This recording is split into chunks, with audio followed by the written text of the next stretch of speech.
Moi boas tardes, un saúdo de Manuel Vicente. Na nosa tripulación contamos desta volta con Martín Pauli, Irene Vaspino e Javier Balea. Somos o equipo de Efervesciencia.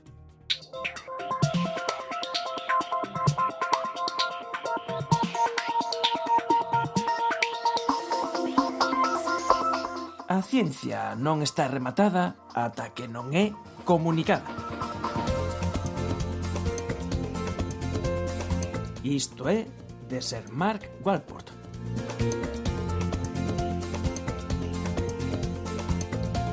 Esta frase escoitámola por primeira vez a semana pasada en Coimbra, onde levamos os nosos micros para asistirmos ao Congreso de Comunicación da Ciencia de Portugal, o SAICOM.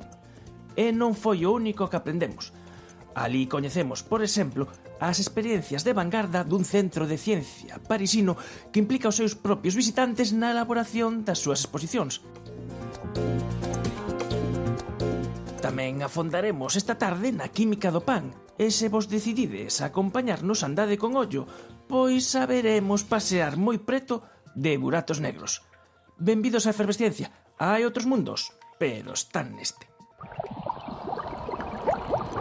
Efervesciencia. Doses de ciencias en contraindicacións. Patrocinado pola FECIT, Fundación Española para a Ciencia e a Tecnoloxía, Ministerio de Economía, Industria e Competitividade. Unha colaboración da Universidade de Santiago e a Radio Galega.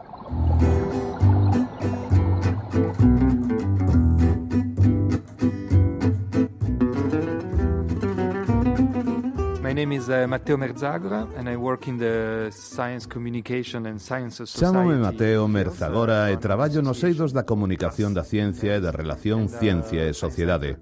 Dirixo unha asociación chamada TRAS en París que leva ao centro Espazo de Ciencia Pierre-Gilles de Jean. Facemos proxectos coa fin de potenciar o papel da xente en relación ao coñecemento, especificamente o científico.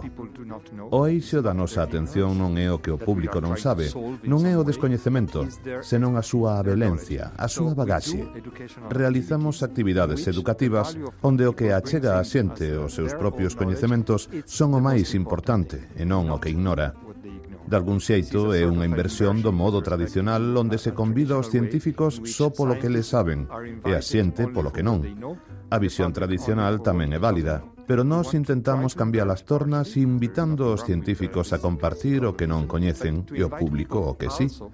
Queremos crear actividades e exposicións que sexan tamén un intre de aprendizaxe para os investigadores que poida beneficiar da interacción a outros actores sociais, mesmo o público.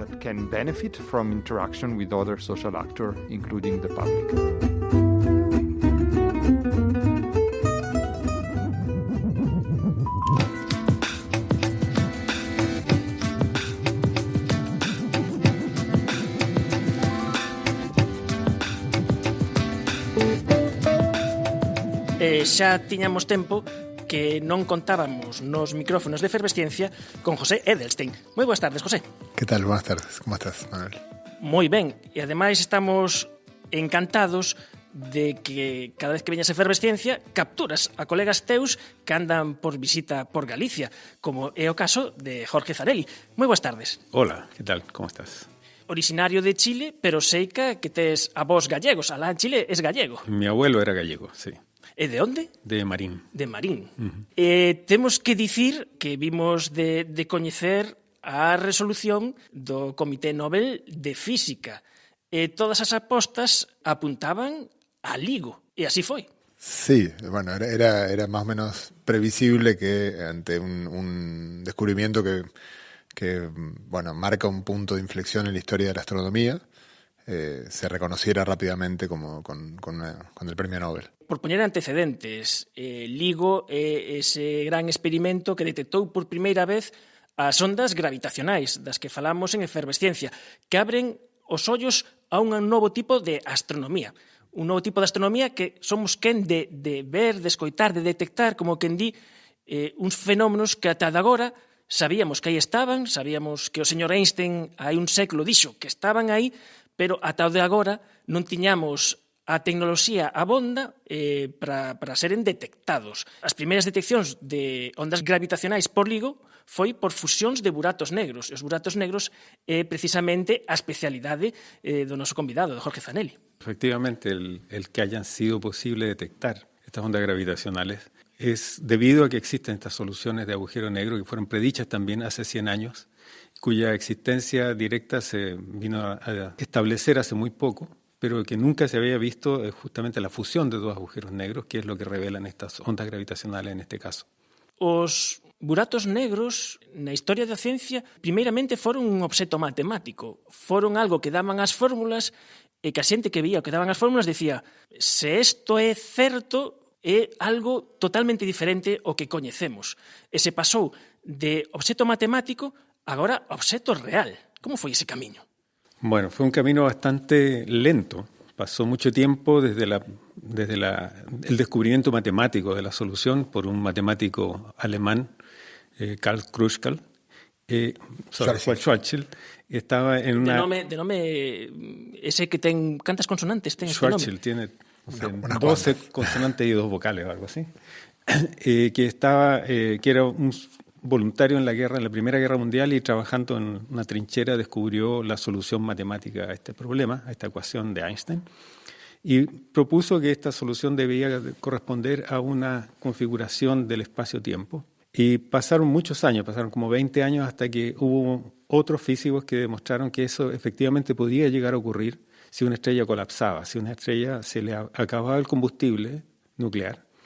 Y al apagarse colapsaba a un objeto muy compacto y tal vez podía llegar a ser un agujero negro. Después de esos 20 años hubo un gran silencio, durante mucho tiempo no se supo si es que esto realmente iba a ocurrir o podría ocurrir, hasta los años 70 más o menos, que se descubrieron algunas fuentes muy intensas de rayos X que podían corresponder a agujeros negros que estaban succionando grandes cantidades de gas.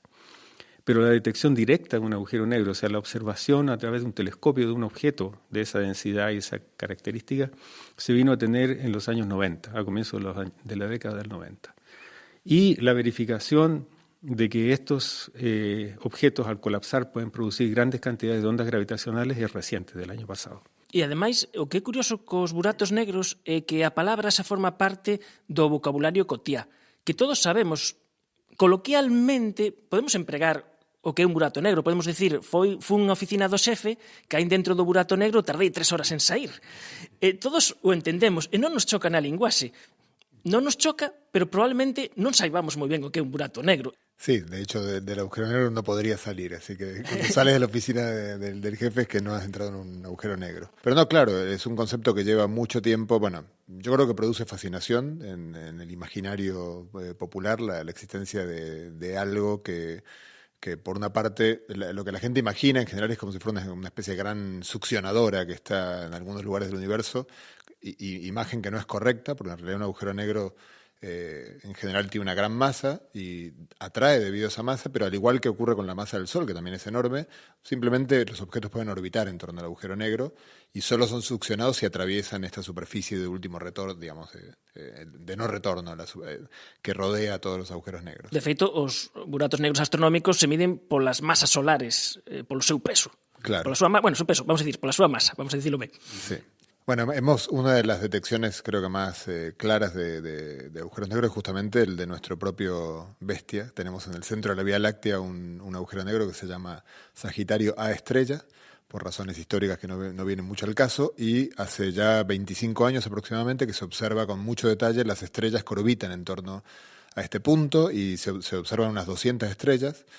Una de ellas ya dio toda la órbita completa, así que se la ha visto dar una vuelta en una elipse, como describe la teoría de la gravitación, y cuando se busca el objeto que está en el foco de la elipse, que es lo que indica la teoría que debería estar el cuerpo que atrae esa estrella, no se ve nada, absolutamente nada, y cuando se calcula la masa de ese objeto se ve que es más de 4 millones de veces la masa del Sol. Pocas dudas caben de que se trata de un agujero negro. Aunque las hay algunas dudas. Hay gente que postula la posibilidad de que sea materia oscura. Bueno, yo he hablado con algunos de estos investigadores y aparentemente no se puede descartar del todo ciertos modelos de materia oscura que podrían explicar lo mismo. A materia oscura que conforma unha parte sustancial polo que sabemos agora do universo, Coido, a materia oscura daba polo 20 e pico por cento, era 20... Sí, 25%. 25% contenido energético. de contenido energético do universo. Ahora, la materia oscura realmente es una manera de hablar de algo que no entendemos. En mi opinión, es un pedazo de la física que todavía no sabemos. Lo oscuro en la materia oscura es nuestro conocimiento.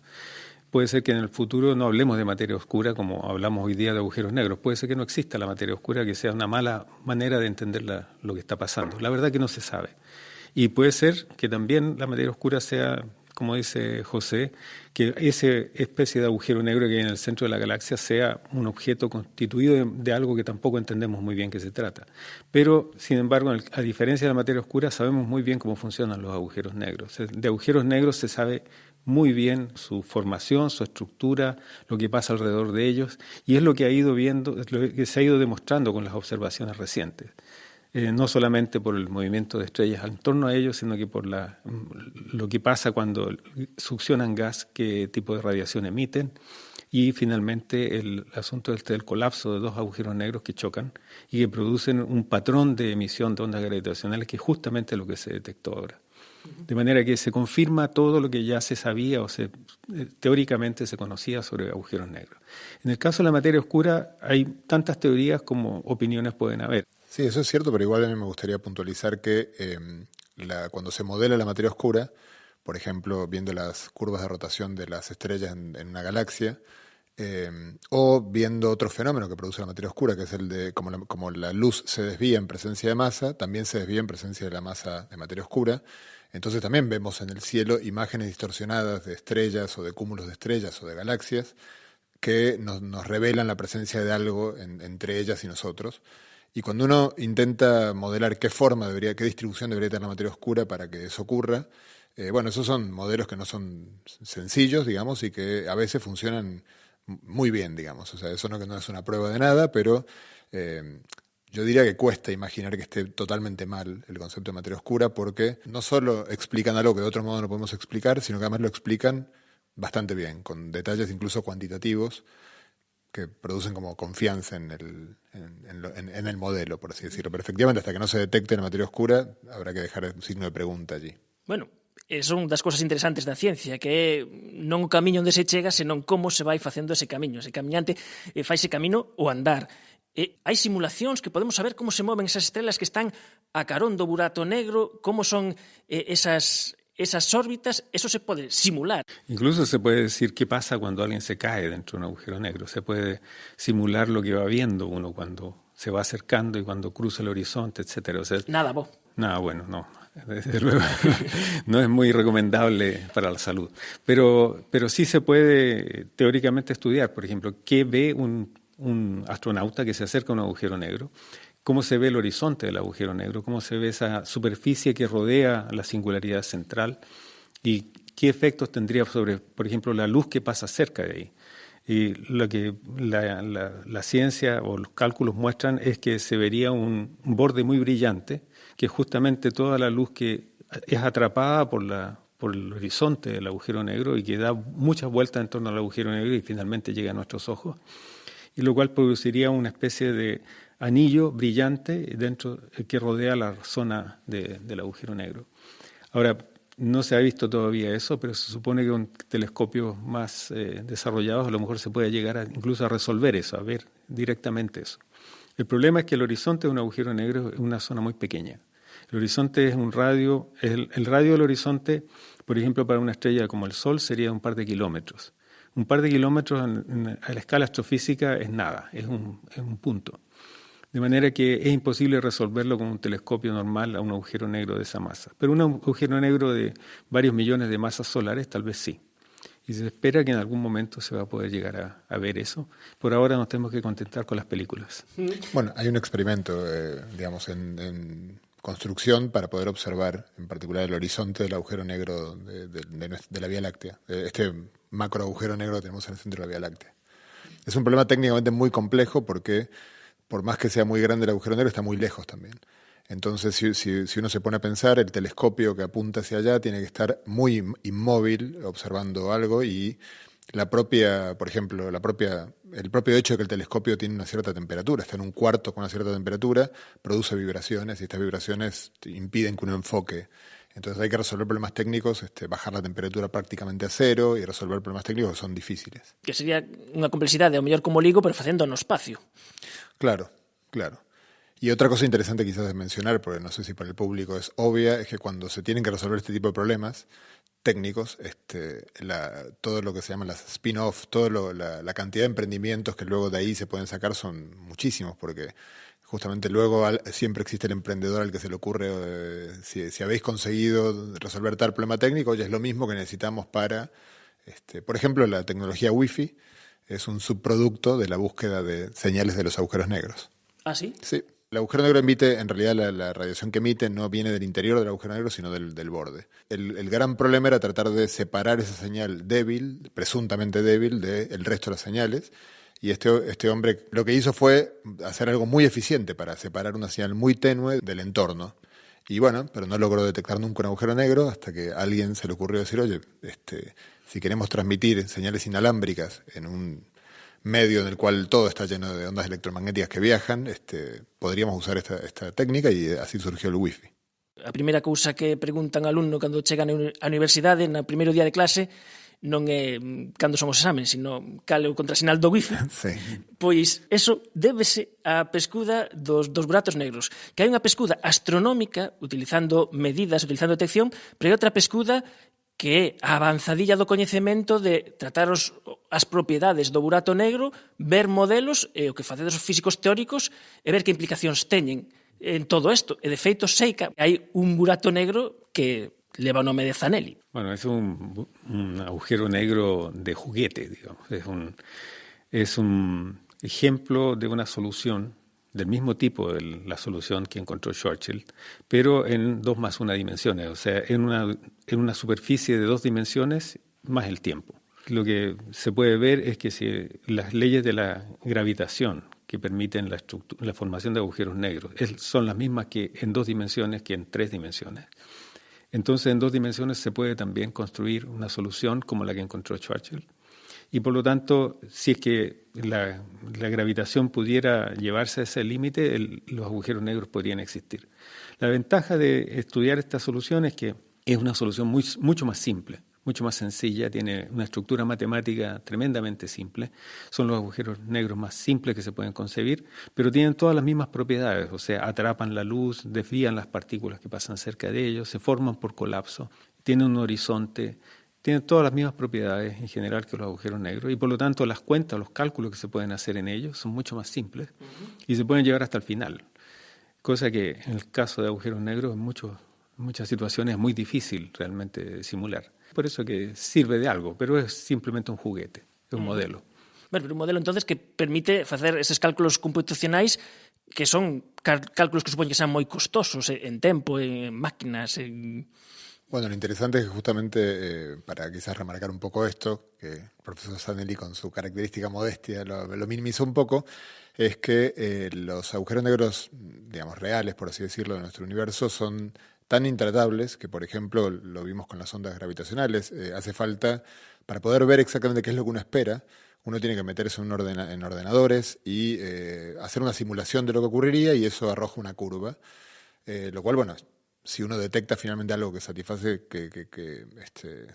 lo que uno espera, uno está muy contento, pero como físicos teóricos, digamos, el entendimiento que uno tiene, que uno siente que tiene es muy pobre, porque la verdad que uno lo único que hizo es meterle al ordenador una serie de instrucciones, el ordenador nos escupió una curva y la curva funciona. Pero si queremos razonar con la solución, pensar qué le pasaría en otras circunstancias, jugar con ella un poco, como hacemos los físicos teóricos, lo ideal es poder tener soluciones analíticas que se puedan escribir en el papel. Y eso es algo que se puede hacer en el caso del agujero negro que se llama BTZ, de la cual la Z es Zanelli, y es algo que justamente permite hacer análisis en el papel, analíticos, digamos, con un agujero negro que es una especie de primo lejano o cercano, según lo que uno esté mirando, de los agujeros negros reales. E a vos os físicos vos gusta xogar coas necesidades, o que facedes destes cambios de dimensións, de problemas que, bueno, nos no colexio a veces, cando facíamos xeometría era no plano, pero vos eso o conceptualizades a dimensións, incluso dimensións que non son as habituais, porque pensamos nas 3 dimensións, pero nas vosas teorías aparecen outras dimensións, e esta pregunta sempre, non? Se a realidade son esas dimensións ou esa é unha ferramenta matemática que nos axuda a pensar? Yo creo que es las dos cosas. Es una herramienta, sin duda. Pero el concepto de dimensión es algo que estamos nosotros acostumbrados a percibirlo con nuestros desplazamientos, con nuestro cuerpo. Nos podemos mover sobre la superficie de la Tierra o podemos saltar, y por eso tenemos una aceptación de que son 3 dimensiones en el espacio. Pero es por nuestra propia limitación, si uno quiere, que no somos capaces a lo mejor de explorar otras dimensiones. Ahora, depende un poco de cómo describamos la naturaleza. Si fuéramos ciegos, probablemente pensaríamos la naturaleza de una manera distinta. O si fuéramos hormigas que se mueven solamente en 2 dimensiones, que no pueden despegarse de la superficie, pensarían que el universo o el espacio es de 2 dimensiones. Tendría una representación de la realidad distinta. Y las 3 dimensiones son una representación de la realidad, pero los matemáticos se dieron cuenta hace mucho tiempo que la limitación a 3 dimensiones es un caso particular, que no necesariamente tenía que ser así. De hecho, hace mucho tiempo, incluso Kant se preguntaba si no era posible que el espacio tuviera más dimensiones. Y la verdad es que lo único que nosotros sabemos es que, por ejemplo, la intensidad de un campo electromagnético, la intensidad de la luz que emite una fuente, disminuye con el cuadrado de la distancia. Y eso tiene que ver con que el espacio en que se mueve esa luz es de 3 dimensiones. Si el espacio en que se moviera fuera de otro número de dimensiones, la forma en que decaería la intensidad de la luz con la distancia sería diferente. Y eso se dio cuenta Kant hace 300 años o algo así. De manera que uno puede jugar con esto. Obviamente parece ciencia ficción o especulación, pero no es inútil. Porque la verdad es que no sabemos si es que las 3 dimensiones que nosotros percibimos son realmente la última explicación de la realidad. Podría ser que las 3 dimensiones sean algo que es solamente debido a nuestra limitación perceptiva. Por ejemplo, si soy una hormiga y me muevo en esta superficie del tapete, me daré cuenta que la superficie del tapete en realidad no es de 2 dimensiones, no es un plano, sino que está lleno de rugosidades, está constituido por filamentos, está lleno de agujeros. La estructura fina de la superficie del tapete es algo que depende de la escala en que la miramos. Si me muevo con un automóvil sobre esto, obviamente no voy a percibir toda la finura de la estructura interna. Lo mismo pasa con el espacio-tiempo. El espacio-tiempo puede ser que sea de muchas más dimensiones de las que percibimos, pero con nuestra grosera manera de percibirlo, no nos damos cuenta de eso. Entonces, si uno quiere llevar la investigación de la física a las escalas más pequeñas, por ejemplo, es necesario tal vez aceptar la posibilidad de que a lo mejor la dimensión del espacio no es 3. Me gustaría poner un ejemplo. Si uno por ejemplo, tapa algo con una tela, como una cortina, uno estaría tentado de decir que esa cortina es bidimensional porque es una superficie que está obstruyendo la visión. Sin embargo, sabemos que si es una tela, si la miráramos con lupa, veríamos que es un hilo. Finalmente es un hilo trenzado de una manera sofisticada. Entonces uno diría, no, entonces es unidimensional porque es un hilo muy largo trenzado. Sin embargo, sabemos que si miramos más adentro todavía, vamos a ver la estructura de moléculas, de átomos y finalmente las partículas elementales. La pregunta que quizás análoga a esta que uno podría hacerse es qué pasa con el espacio o con el espacio-tiempo. Si lo empezamos a mirar con lupa, es una forma de decir metafórica, ¿no? Cada vez a escalas más pequeñas, estamos seguros de que el espacio-tiempo, o sea, la imagen que tenemos en la cabeza es que es una especie de continuo en el cual nos movemos, pero la verdad que no lo sabemos. No sabemos cómo es el espacio-tiempo. De hecho, en cierto sentido no sabemos cómo es por debajo de una escala relativamente grande, que es una décima de milímetro, digamos, la gravitación, que es la teoría del espacio-tiempo. No sabemos exactamente cómo funciona por debajo de la décima de milímetro, que es una escala que a ojo la podemos ver. Y de la décima de milímetro, digamos que sería 0,3 ceros y un 1 metros, hasta podemos empezar a agregar ceros ahí. Podemos agregar 1000 ceros, 1.000.000 de ceros, 1 billón de ceros. O sea que hay una escalera infinita, en principio, puede haberla o no, una escalera infinita hacia lo pequeño. Y puede haber un límite ahí. Podría haber un límite ahí. Creo que los físicos sospechamos que hay un límite ahí y que de hecho no está tan lejos. Pero bueno, no tenemos la menor idea de qué forma tiene. Si hay un límite, ¿qué hay? Nos preguntamos qué hay, ladrillitos de espacio-tiempo de tamaño mínimo, o hay una estructura, como ocurre en la cuántica. En la cuántica, cuando uno quiere ver una partícula cualquiera, Y si uno intenta enfocarse mucho en la partícula, lo que ve es en acción el principio de incertidumbre, que hace que la partícula se ve como algo borroso. La partícula no está en ningún sitio específico. Podría ocurrir lo mismo con el espacio-tiempo, que cuando uno llega a un cierto tamaño, uno lo que ve es algo difuso, borroso, y de ahí para abajo no se puede ver nada. De hecho, yo diría que creo que eso es lo que pensamos los físicos teóricos. Dentro de cualquiera de las aproximaciones que hay al estudio del espacio-tiempo microscópico, creemos que más o menos algo así ocurre, pero, bueno, no estamos seguros. A realidade máis aló do que din os nosos sentidos. Tivemos o gusto de falar de todas estas cousas cos nosos convidados desta tarde, co profesor Jorge Zanelli. Moi boas tardes. Boas tardes, gracias. Desde Chile, e ademais neto de galegos, eso non hai que telo ben en conta. Como sempre, pois toda unha ledicia contar connosco outra vez con José Edelstein. Moitas grazas. Muchas gracias a ti. Temos que facer un último comentario, que é dicir en que data se fixo esta grabación na que o profesor Zanelli visitou Santiago de Compostela. Hoxe é 20 de septiembre, ¿no? 20 de setembro, e non sabíamos quen ia gañar o Premio Nobel de Física. Ou xa. Bueno.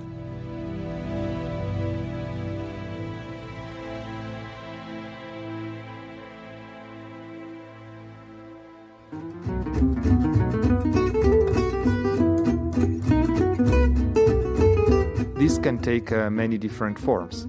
It can be a citizen science-like type of activities in which we, in some cases, Isto pode levarse a cabo de diferentes formas. Por exemplo, con actividades de ciencia cidadá. De algún xeito, é poñer a xente a producir datos científicos. É moi interesante e o fan moitas institucións, pero nós propomos invitar a xente a participar na exposición antes de facer a propia exposición para participar na creación da mesma. Este é o caso dunha exposición que xa finalizou chamada Ciencia Frugal, que versaba sobre como crear ciencia a moi baixo custe mediante actividades maker, laboratorios de fabricación digital e reciclaxe de bellas tecnoloxías. Por exemplo, transformando un reproductor de CDs nun microscopio operativo, algo que é totalmente posible e que mesmo pode facer calquera neno. Hai xente con moito interese pola ciencia, incluso profesionais. Coidamos que as exposicións tamén son para científicos profesionais ou estudiantes de ciencia. E tamén existe un público xeral que non ten ningún interese especial na ciencia. Para nós o importante é mesturar estas dúas clases de público. A situación ideal é cando alguén se achega á exposición e entra no obradoiro e non é quen de distinguir quen é o aprendiz e quen é o experto. Aí é cando estamos facendo ben o traballo.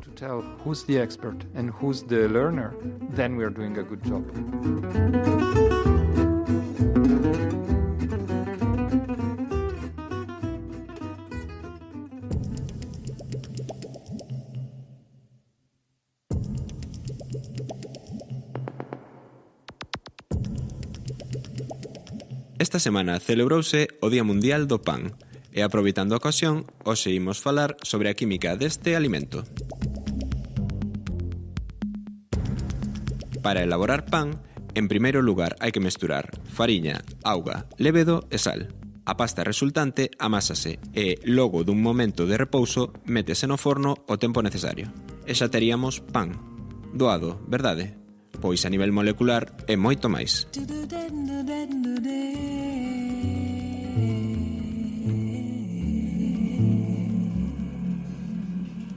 O famoso glute é o nome que se lle dá a dúas proteínas presentes na fariña, a glutenina e a gliadina, moléculas cun gran número de aminoácidos, que permite a retención de dióxido de carbono durante a fermentación, o que fai crecer a masa de pan.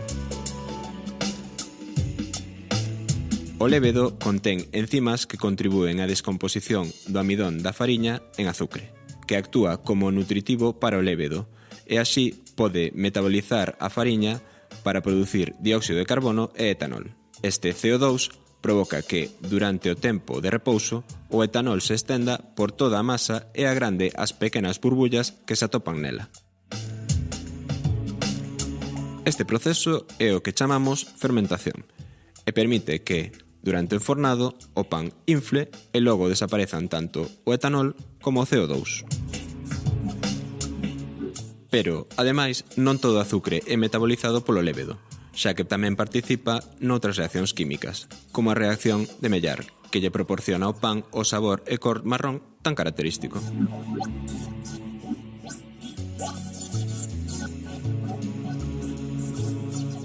E que ocorre co pan sen glute? Se atendemos á función do glute, o pan parecería inconsistente e brando sen o elemento aglutinador. Para evitar isto, empréganse fariñas sen glute, como as de arroz, as que se lles engade xantano a modo de aditivo, para que a masa teña unha elasticidade e consistencia semellante a que lle dá o glute, pero desta forma é apto para celíacos. Ademais da súa esponxosidade, outras das características do pan é o seu aroma. Un dos compostos responsables deste arrecendo é a acetil-tetrahidropiridina, que tamén aparece nos flocos de millo.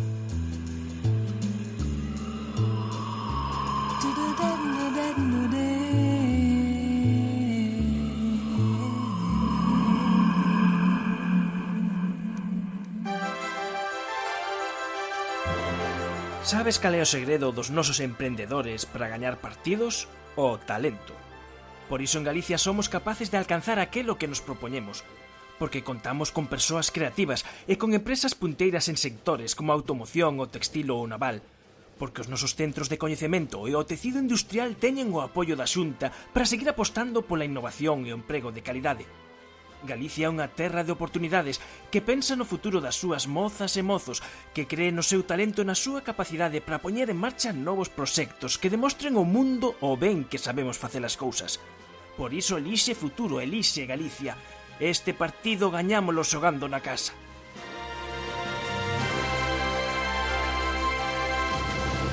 Necesito con urgencia transfusión de efervesciencia.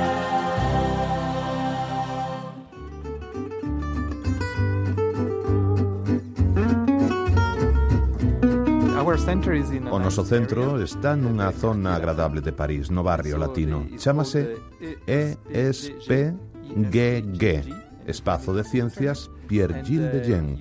Podes atopalo na internet. Tes que ollar o que facemos dentro. Non veñas un día calquera porque o mellor ficas un pouco só. Tes que mirar por eses 1, 2 ou 3 momentos cada semana nos que podes atopar unha festa, unha performance ou un obradoiro. Así que pescuda na internet. Serás benvido aquí e non só aprenderás ciencia, senón que farás ciencia e participarás na creación de algunha exposición.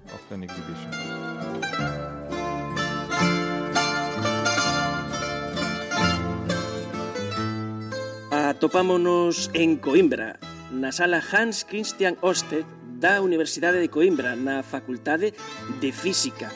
E estamos aquí porque invitáronnos o SciComm Portugal 2017, o Congreso de Comunicación da Ciencia de Portugal. Un congreso cheo de partillar, de compartir experiencias, de aprender cousas relacionadas co mundo da comunicación da ciencia, cousas coas que nos atopamos na Galicia, en Portugal, e que temos os mesmos desafíos e os mesmos retos. Nos acompaña nun momento que secuestramos a dúas das participantes neste congreso SciComm. En primeiro lugar, quero saudar, moi boas tardes, a Joana Lobo Antunes. Moi boas tardes. Boa tarde. Está connosco tamén Carlota Simóns, que é a directora do Museo da Ciencia de Coimbra. Moi boa tarde, Carlota. Boa tarde. Para min foi todo un descubrimento este Museo da Ciencia de Coimbra. Teño que dicir que neste verán estive en Coimbra e non fun o voso museo.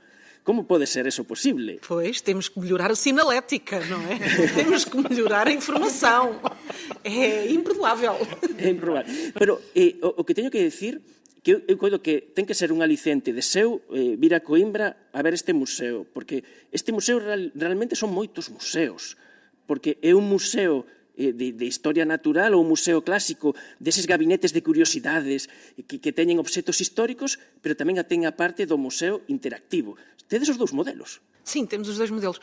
Este museu tem que entrar no mapa, portanto, as redes sociais estão a promovê-lo, os visitantes que vêm estão a passar a palavra e tem essa particularidade. Temos coleções históricas em espaços históricos, no espaço original, no mobiliário original, mas temos uma parte que já foi requalificada, que é um museu moderno com um discurso interativo século XXI. Portanto, temos ali em diálogo um museu com mais de 200 anos e um museu que tem mais de 200 anos, mas que está com um discurso do século XXI. Conseguimos encontrar esses dois discursos no mesmo espaço. A verdade é que gozamos desa visita e desa actuación final do cuarteto Santa Cruz co concerto para 2 violíns en re menor de Bach, que eso podese tocar en moitos sitios, pero tocar con instrumentos orixinais e no voso museo, eso tiña maxia.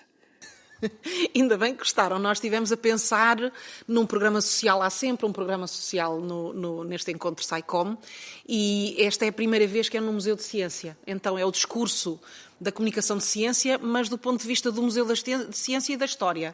Então temos espaços históricos e pedimos aos músicos para pensarem também eles num programa que se adequasse àquela época. Portanto, estávamos no Gabinete de Física, que tem instrumentos do século XVIII, em mobiliário do século XVIII e agora também os instrumentos musicais da época, com um programa de época, um programa musical de época também. Eu non sei se Joana, a toda a comunidade de científicos, cientista portuguesa, se nestes 2 últimos anos os asustades dicíndolle que teñen que falar para a radio en 90 segundos e contar o que fan. E que din os cientistas? Que din os científicos con 90 segundos? Sim, o horizonte de 90 segundos é um bocadinho assustador, mas aquilo que nós dizemos aos investigadores e aos cientistas que queremos que colaborem connosco e que estejam tranquilos na conversa que fazem connosco, é que não têm de falar só num minuto e meio, que falem connosco tranquilamente, primeiro de micro desligado, para acertarmos um pouco de que forma é que vamos falar das coisas e depois podem falar livremente durante 20 minutos, meia hora, e que nós faremos o trabalho de edição. Porque para muitos destes investigadores, este projeto até agora já entrevistou mais de 260 investigadores em Portugal e vamos continuar este trabalho. E para muitos destes investigadores é a primeira vez que estão a ter uma experiência para falar com média, falar com rádio, falar com toda a gente. E, portanto, necessariamente precisam da nossa ajuda para perceber um pouco como contextualizar. Porque falar para a rádio não é o mesmo do que falar com os seus colegas ou num café com os seus amigos. É diferente. Temos que contar que este 90 segundos de ciencia é unha experiencia de éxito total, de suceso en Portugal, porque son 90 segundos de ciencia diários de luns a venres. Sim, nós passamos na Rádio Nacional, chegámos a estar no top 10 de podcast, o que para nós é muito bom, porque competimos com muita coisa, muita programação, e isso para nós é muito importante. Nós queríamos um programa de ciência que estivesse integrado no meio do resto da programação, e nós passamos justo antes do noticiário, 2 vezes por dia, antes do noticiário das 7, antes do noticiário das 11, que é quando as pessoas querem ouvir aquilo que se passa no mundo e assim sabem também o que se passa no mundo na ciência em Portugal. E tem sido muito bom, a rádio acolheu-nos muito bem, tem também repetições noutras rádios nesta Rádio Nacional, e tem sido às vezes uma surpresa para nós descobrirmos que isto faz-se em Portugal, é incrível as coisas que nós descobrimos. Tem sido muito bom. Claro que precisamos de muitos cúmplices, porque este trabalho de levantamento de quem é que faz o quê, por exemplo, a Carlota é matemática, ela pode ajudar-nos a perceber quem é que faz a investigação em matemática, com quem é que nós temos de falar, porque nem sempre é fácil, não é? Vos facedes pesca. Fazemos pesca. Pescades cientistas, contaches na tua palestra. Ademais, 2 artes de pesca. Sim, as artes de pesca são pesca à linha e pesca de arrasto. Pesca à linha, quando nós sabemos, há determinados investigadores que nós já sabemos, nós queremos este investigador, ou lemos coisas sobre este investigador, ou sabemos que ele existe e vamos atrás dele. Pesca de arrasto, vamos ter com pessoas ou gabinetes de comunicação, tem sido importantíssima a existência de gabinetes de comunicação, os museus e os centros de ciência, porque os museus e os centros conhecem muitos investigadores, em especial fora da minha cidade, não é? Porque os centros e os museus contactam com muitos investigadores e com investigadores das suas universidades mais próximas e, portanto, são veículos excepcionais porque conhecem não apenas quem faz a investigação, mas também quem sabe falar bem sobre a sua investigação. E, portanto, a existência de gabinetes de comunicação, a institutos de investigação e a existência de museus e ciências espalhados pelo país têm sido aliados preciosos deste programa. Este programa não existia com este grau de qualidade se não existissem estas pessoas. 90 Segundos de Ciência é uma produção conjunta Antena 1, ITQB e FCSH da Universidade Nova de Lisboa, com o apoio da Nova Artis. E na comitiva de Efervesciencia neste SAICOM Portugal 2017 viñemos cos nosos estreleiros, co Martín Pauli ou Óscar Sánchez. Moi boa tarde. Moi boa tarde. Irene Vaspino, moi boas tardes. Hola, boa tarde. Houbo tamén tempo proceo neste SAICOM. Vos, na vosa parte, tamén vos tocou. Sí, acabamos de sair, de feito, dunha sesión moi interesante sobre planetarios, como o Dream Team dos planetarios de Portugal, reflexionando sobre como se pode contar ciencia hoxe dende este tipo de espazos, que hoxe en día son máis moi diversos e múltiples, non? En canto a esas posibilidades de divulgación. Estaba ata Galileo. Estaba ata Galileo, sí. Un dos convidados non puido vir, apareceu no seu lugar Galileo Galilei. Hai que avisar a boa de Einstein para que saiba que o seu compañeiro no alén estivo... O seu amado estaba aquí en Portugal, en Coimbra, e non avisou. E non avisou, non nos dixo nada. Isto son as cousas que se poden atopar nun congreso de comunicación da ciencia como é o SAICOM Portugal 2017. Para nós, o que queda é que aprendemos unha chea de cousas que levamos xa na nosa mochila e contidos, ideas que haberán de ir aparecendo no noso Efervesciencia semana a semana. Hai que se despedir facendo unha invitación, un convite aos nosos ointes a que veñan a Coimbra, ao Museo da Ciencia, e a que veñan a toda a rede de museos que hai en Portugal científicos de ciencia viva, no que tamén ten boa parte que coñece moi ben Joana, convidar, porque Portugal tamén é un país para a cultura da ciencia. Bem, eu convido os nossos ouvintes a procurarem junto na internet centros de ciência. Há uma rede fortíssima de centros de ciência viva em Portugal. Há centros de ciência que não são ciência viva e que também são espalhados por todo o país. Há museus da ciência, há museus da ciência em Lisboa, Porto e Coimbra. Os três completam-se porque um conta mais a história do século XVIII, outro do século XIX, outro do século XX. Temos histórias semelhantes e complementares e, por isso, procurem-nos, visitem-nos planetários, pronto, imensos espaços, procurem na internet. Sim, sem dúvida. O Museu da Ciência que estavam aqui em Coimbra é, sem dúvida, um sítio a visitar. É lindíssimo. Eu apaixonei-me pela primeira vez que lá entrei. É lindo. O edifício fala connosco, os objetos falam connosco e depois temos um discurso moderno e um antigo. É um casamento mesmo perfeito. Não se pode vir a Coimbra sem passar pelo Museu da Ciência, sem dúvida alguma. E no resto do país, como a Carlota mencionou, temos centros de ciência, museus de ciência, oceanário, temos plataformas, temos de tudo e houve muito investimento em ciência e cada vez mais em comunicação de ciência, porque a ciência não está acabada enquanto não for comunicada. Esa frase copiámola, quedámola, gravámola con letras de fogo. A ciencia non está acabada se non está comunicada. Moitas grazas, Carlota Simóns, moitas grazas, Joana Lobo Antunes, e tamén os nosos estreleiros que forman parte desta nosa comitiva efervescente, que somos parceiros media, estamos super orgullosos neste ScienceCon Portugal.